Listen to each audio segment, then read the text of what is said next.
Hi everyone, welcome back to Aasman education hub. आज से मैं एक न्यू वीडियो सीरीज शुरू करने जा रही हूँ। ये सब्जेक्ट इलेक्ट्रिकल इंजीनियरिंग के सिलेबस का मेरा फेवरेट पार्ट है, utilization of electrical energy and traction. मैंने इस कोर्स के लिए एक बहुत ही स्ट्रक्चरल पैटर्न तैयार किया है, जिसकी वजह से आप हर चीज़ को एक दूसरे से रिलेट कर पाएंगे और अपने एग्ज़ाम्स में अच्छे ग्रेड्स अटेंड कर पाएंगे। तो चलिए बिना किसी देरी के स्टार्ट करते हैं।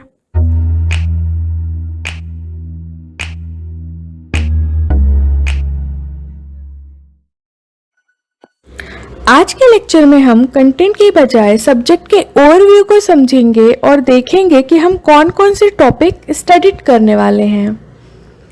हमारा फर्स्ट चैप्टर होगा इलेक्ट्रिकल हीटिंग।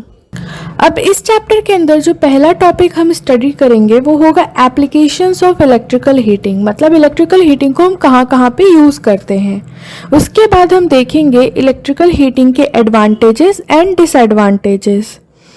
उसके बाद हम समझेंगे कि आखिर हीट एनर्जी को हम कितने तरीके से ट्रांसफ़र कर सकते हैं। फिर हम देखेंगे requirement for good heating element and cause of failure of heating element. इसके बाद हम देखेंगे कि different methods of electrical heating क्या होते हैं।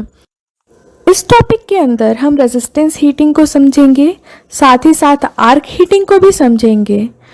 उसके साथ हम देखेंगे कि इलेक्ट्रॉन बम्बार्डमेंट हीटिंग क्या होती है, इंडक्शन हीटिंग क्या होती है और डाइलेक्ट्रिक हीटिंग किसे कहते हैं। ये सारे टॉपिक्स को कवर करने के बाद हम मूव करेंगे अपने नेक्स्ट चैप्टर पर, जो कि है electrical welding and electrolyte process.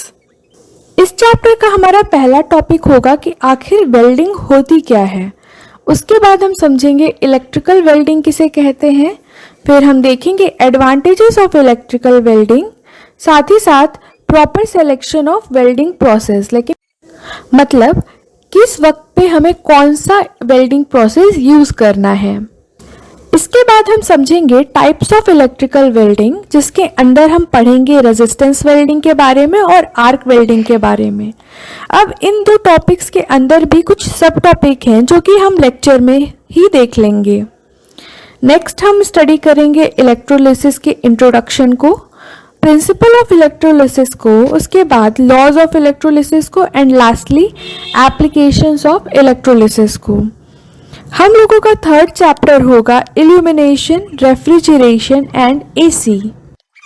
अब इस चैप्टर के स्टार्टिंग में हम सबसे पहले समझेंगे कि लाइट किसे कहते हैं, फिर इलेक्ट्रिकल लाइट किसे कहते हैं एंड देन हम देखेंगे इलेक्ट्रिकल लाइटनिंग के एडवांटेजेस। उसके बाद हम रेडिएंट एफिशिएंसी को समझेंगे, सेंसिटिविटी ऑफ ह्यूमन आई को भी देखेंगे। उसके बाद इस चैप्टर की कुछ बेसिक डेफिनेशंस को भी हम डिस्कस करेंगे। फिर हम देखेंगे लॉज ऑफ इल्यूमिनेशन, कुछ लाइटनिंग स्कीम्स को देखेंगे and requirement of good lightning, मतलब हमें अच्छी रोशनी की ज़रूरत क्यों पड़ती है। फिर हम स्टडी करेंगे कि आखिर लाइटनिंग कितने तरीके की होती है। इसे बेसिकली 2 मेजर पार्ट्स में कैटेगराइज किया गया है, interior lightning and exterior lightning. इसकी डिटेल हम चैप्टर में स्टडी करेंगे। फिर हमारा सेकंड पार्ट आ जाता है जो कि है रेफ्रिजरेशन सिस्टम, उसे स्टडी करेंगे। फिर हम देखेंगे वाटर कूलर के बारे में एंड हमारा इस चैप्टर का लास्ट पार्ट है एसी, जिसके अंदर हम स्टडी करेंगे types of AC and factor affecting selection of AC. After completing these 3 chapter हम अपने सब्जेक्ट का part 1 that is utilization of electrical energy को कंप्लीट कर लेंगे। इस सब्जेक्ट का सेकंड पार्ट का इंडेक्स हम पार्ट 1 पूरा होने के बाद डिस्कस करेंगे। तो अपने नेक्स्ट लेक्चर में हम चैप्टर 1 को स्टार्ट करेंगे।